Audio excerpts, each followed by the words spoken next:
मध्य प्रदेश में एक बार फिर चुनाव की रणभेरी बजने वाली है, क्योंकि बुधनी विधानसभा सीट पर उपचुनाव की जो तैयारी है, ये वही सीट है जिसका नेतृत्व खुद पूर्व सीएम शिवराज सिंह चौहान लंबे समय तक करते आए हैं।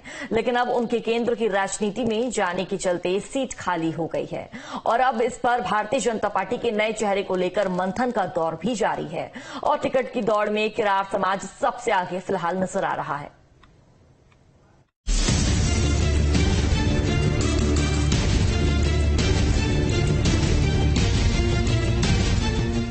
प्रदेश की हाई प्रोफाइल विधानसभा सीट बुधनी पर उपचुनाव को लेकर सरगर्मियों का दौर तेज हो गया है। मध्य प्रदेश के पूर्व सीएम और वर्तमान में केंद्रीय कृषि मंत्री शिवराज सिंह चौहान का विधानसभा क्षेत्र अब उनकी राजनीतिक वारिस के इंतजार में है। 18 साल तक शिवराज सिंह चौहान का निर्वाचन क्षेत्र रहा बुधनी अब उपचुनाव के लिए तैयार है, क्योंकि सीहोर की यह सीट शिवराज सिंह के केंद्रीय मंत्री बनने के बाद खाली हुई है। माना जा रहा है कि जुलाई के आखिर तक चुनाव आयोग उपचुनाव का कार्यक्रम जारी कर सकता है। ऐसे में पूर्व मुख्यमंत्री शिवराज सिंह चौहान के बेटे कार्तिकेय चौहान की दावेदारी भाजपा की ओर से सबसे मजबूत नजर आती है। अगर कार्तिक का नाम फाइनल नहीं होता है तभी प्रत्याशी पूर्व सीएम की सहमति से ही तय होगा। अमरवाड़ा विधानसभा सीट के बाद अब अगले 45 दिनों में शिवराज सिंह चौहान की बुधनी सीट पर होगा उपचुनाव। सीहोर की ये सीट शिवराज सिंह चौहान के केंद्रीय मंत्री बनने के बाद खाली हो गई है।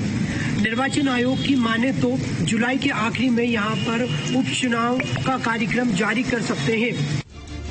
वैसे जानकारों की माने तो शिवराज सिंह चौहान के स्वभाव से कार्तिक की राह आसान नहीं होने वाली, क्योंकि शिवराज अपने स्वभाव के चलते सीधे तौर पर कार्तिक के लिए पार्टी के नेतृत्व के सामने दबाव नहीं बनाएंगे।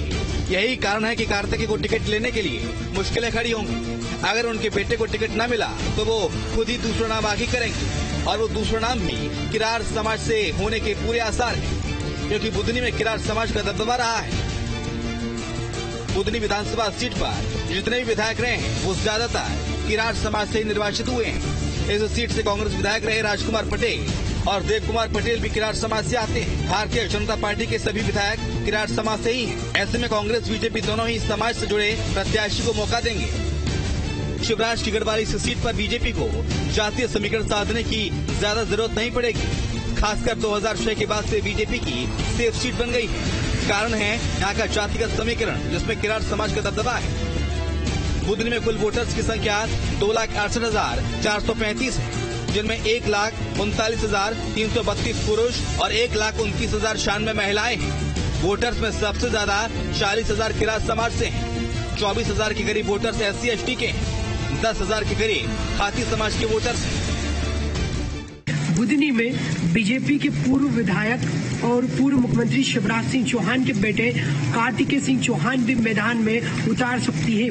अगर ऐसा ना हुआ तब भी प्रत्याशी की बात करें तो प्रत्याशी शिवराज सिंह चौहान के सहमति से यहां पर तय होगा। शिवराज के स्वभाव से कार्तिकेय की राह भी आसानी से मिल सकती है। यही कारण है कि कार्तिकेय को टिकट भी यहां से मिल सकता है। अब देखने वाली बात यह होगी कि बुधनी विधानसभा में आखिर बीजेपी किस पर विश्वास करती है। यानी लगभग तय माना जा रहा है कि बुधनी में किरार समाज के नेता को भाजपा तरजीह देगी, लेकिन आखिरी फैसला आलाकमान और शिवराज सिंह चौहान को ही करना है, क्योंकि इस सीट भाजपा और शिवराज सिंह चौहान के लिए प्रतिष्ठा का सवाल है। Team news state.